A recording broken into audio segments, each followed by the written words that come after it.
Decked out in holiday lights, the huge No Data Center sign clearly let folks know that the community meeting about the topic was being held at our finest hour church. There's still a lot of people in town that's still finding out about the data center. And resident Allen Prather has been doing work to find out about the non-disclosure agreements city officials signed with the company last year. It really grinds my gears. Prather is none too pleased that the NDAs were signed roughly a year and a half before residents were made aware of the project.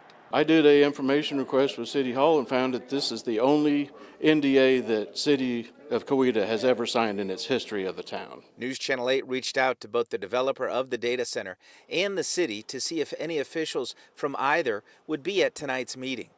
The developer said no, and the city said not to their knowledge. But I'm not surprised. They just kind of want to stay out of the picture, I guess. We'd hope that they would come because the people want answers, and it just makes them feel like you don't really want our opinion. Transparency.